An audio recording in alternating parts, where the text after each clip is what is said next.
I've suffered with those that I saw suffer. A brave vessel who had no doubt some noble creature in her dashed all to pieces. The cry did not against my very heart. Poor souls, they perished. Had I been any god of power, I would have sunk the sea within the earth, or ere it should the good ship so have swallowed, and the rotting souls within Be her. collected, no more amazement. To your piteous heart there's no harm done. Woe the day. No harm. I have done nothing but in care of thee. Of thee, my dear one, thee, my daughter, who art ignorant of what thou art, not knowing of whence I am, nor that I am more better than Prospero, master of a full poor cell, and thy no greater father. More to know did never meddle with my thoughts. 'Tis time thou shalt know farther. Lend thy hand and pluck my magic garment from me. So, lie there, mine arm. Wipe thou thine eyes. The direful spectacle of the wreck, which touched the very virtue of compassion in thee, have I, with such provision in my art, so safely ordered that there is no soul, no, not so much perdition as an hair betid to any creature in the vessel which thou heardst cry, which thou sawst sink. Sit down, for thou must now no farther. You have often begun to tell me what I am, but stopped, and left me to a bootless inquisition, concluding, stay, not yet. The hour is now come. The very minute bids thee ope thine ears, obey and be attentive. Canst thou remember a time before we came into this cell? I do not think thou canst, for then thou wast not out 3 years old. Certainly, sir, I can. By what? By any other house or person? Of anything the image tell me that hath kept in my remembrance? 'Tis far off, and rather like a dream than an assurance that my remembrance warrants. Had I not 4 or 5 women once that tended me? Thou hadst, Miranda, and more, but how is it that this lives in thy mind? What seest thou else in the dark backward in abysm of time? If thou rememberest aught ere thou camest here, how thou camest, thou mayest. But that I do not. 12 years since, Miranda, 12 years since, thy father was the Duke of Milan and a prince of power. Sir, are not you my father?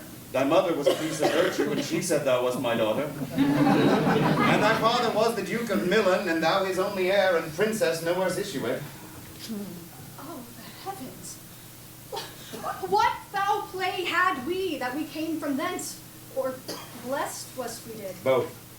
Both, my girl. By foul play, as thou sayest, wert we heaved thence, but blessedly hold hither. Oh, my heart bleeds to think of the team that I have turned you to, which is from my remembrance. Please you farther. My brother and thy uncle, called Antonio, I pray thee mark me that a brother should be so perfidious. He whom next thyself of all the world I loved, and to him put the manage of my state, the government I cast upon my brother, and to my state grew stranger, being transported and wrapped in secret studies. Thy false uncle, dost thou attend? Sir, most easily. Being once perfected how to grant suits, how to deny them, who to advance and who to trash for overtopping, new created the creatures that were mine, put all the hearts in the state to what tune pleased his ear, that now he was the ivy which had hid my princely trunk and sucked my verdure out on. Thou attendest not. Good sir, I do. I pray thou listen. I, thus neglecting worldly ends, all dedicated to closeness and the bettering of my mind, in my false brother await an evil nature, a confident sans bound. He being thus lorded, not only with what my revenue yielded, but what my power might else exact, made such a sinner of his memory to credit his own lie. He did believe he was indeed the Duke. Dost thou hear? Your tale, sir, would cure deafness. So have no screen between this part he played and him he played it for. He needs will be absolute Milan. Me, poor man, my library was dukedom knowledge enough. Of temporal royalties, he thinks me now incapable. Confederates, so dry he was for sway, with the King of Naples, to do him annual tribute, give him homage, subject his coronet to his crown, and bend the dukedom, yet unbowed, alas, poor Milan, to most ignoble stooping. Oh, the heavens! Mark but the condition of the event, and say if this might be a brother. Well, I should sin to think but nobly of my grandmother. Good wombs have borne bad sons. Now for the condition. The King of Naples, being an enemy to me inveterate, hearkens my brother's suit. which was that he, in lieu of the premises of homage, and I know not how much tribute, should presently extirpate me and mine out of the dukedom, and confer fair Millen with all the honours upon my brother. Whereon, one midnight, a treacherous army levied, fated to the purpose, did Antonio ope the gates of Millen, and in the dead of darkness, ministers for the purpose carried thence me and thy crying self. Alack, for pity! I, not remembering how I cried out then, will cry it over again. What is it, a hint that brings mine eyes to it? Hear a little more, and then I'll bring thee to the present business, without the which this tale were most impertinent. Wherefore did they not that hour destroy us? Well demanded, wench. My tale provokes that question. Dear, they durst not, nor set a mark so bloody upon the business, but with colours fairer painted their foul ends.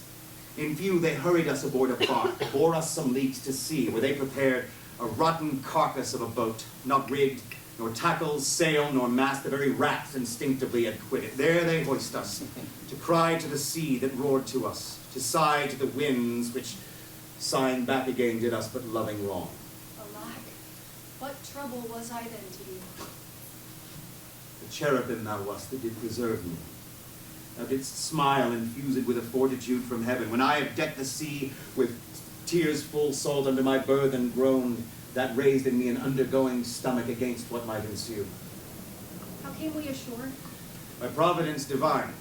Some food we had, and some fresh water that a noble Neapolitan, Gonzalo, being appointed master for the business, out of his kindness did leave us with rich garments, linen stuffs, and necessaries, which since have steaded much. So of his gentleness, knowing I loved my books, he furnished me from mine own library with volumes that I prize above my dukedom.